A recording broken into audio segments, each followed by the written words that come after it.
Good morning, good evening. Welcome back to True to Christ Ministries. My name is Keith, and as always on this channel, our goal is to be true to Christ in everything that we do, say, and teach. Today, we'll be continuing our study, going verse by verse through the book of Matthew with an emphasis on fulfilled prophecy. And so today will be chapter 3, the start of chapter 3.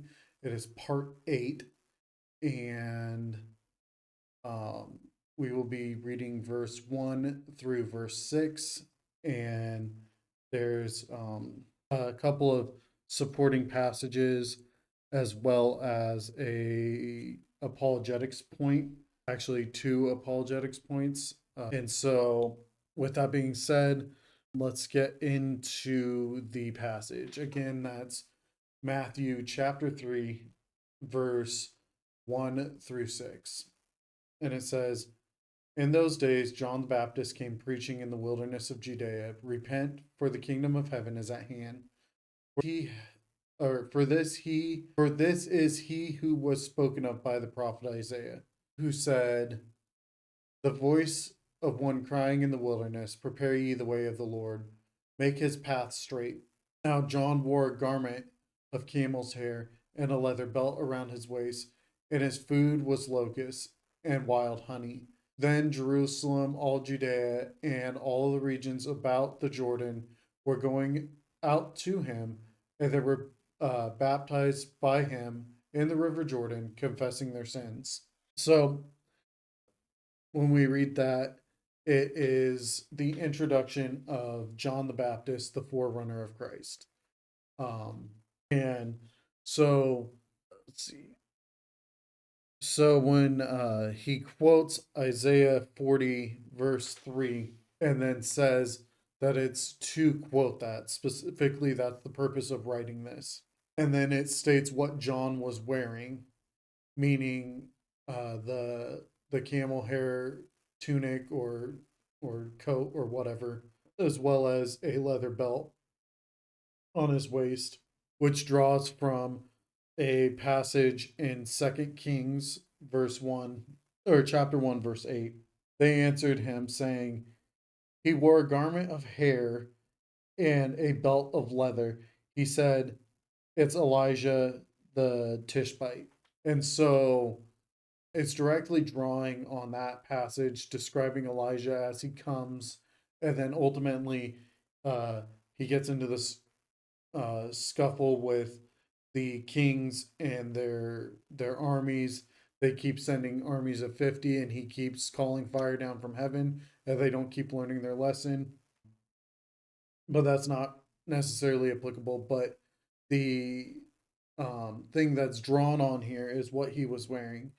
And so when John the Baptist is described, he's described the same way as Elijah, coming in the spirit of Elijah, sorry. Um, and in the same way that Elijah was a forerunner for Elisha, John the Baptist is a forerunner for Christ. And in the same way that Elisha did more than Elijah, also Christ did more than John the Baptist could. And so that's how it ties those two together. And then one of the apologetics points would be that in religious society, a lot of people in religious cults, or specifically leaders of religious cults, will claim to be either the prophet Elijah or in the spirit of Elijah. And so God knew that this would happen. He knew that people would take and distort and twist scripture. And that's why it's written so well to refute false teachings.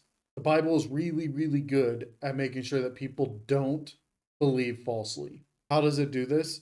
By telling us exactly who was coming in the spirit of Elisha, John the Baptist, and makes it very clear. And then, as well as the second apologetics point, would be that um, you would have probably um, Jewish or Islamic apologists saying that John the Baptist was not the fulfillment of that. He was not the spirit of Elijah, and they are expecting another to come, and that one will more than likely usher in the Antichrist if it follows the same cyclical pattern as we see other parts of scripture. The interesting thing though is that in all four gospels they link Isaiah 40 verse 3 to John the Baptist.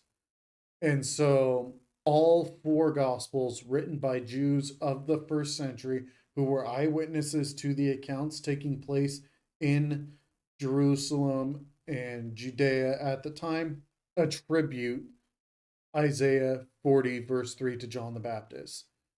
And so when we have people so far removed from history saying, well, there's no way that this is about this, and they're taking it and twisting it, we should just assume that.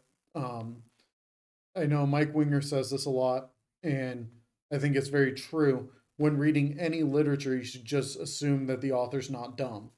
And so when the authors of the four gospels say this is about John the Baptist, then maybe they're just right. And maybe our understanding culturally is wrong. And so that's the second apologetics point. And I just found it encouraging, as always, to get into the word and what scripture says, and I guess dissect it, tear it apart, put it back together, and see what's really being said in the words of scripture as I endeavor to teach through the book of Matthew. And so we're on chapter 3, and it's been a journey so far, and I'm seeing lots and lots of um, prophecy and stuff like that, and it's encouraging to me as a believer. It should be encouraging to you. So as we move forward with this journey of the book of Matthew, um, if you are ever encouraged or have questions, put them down in the chat.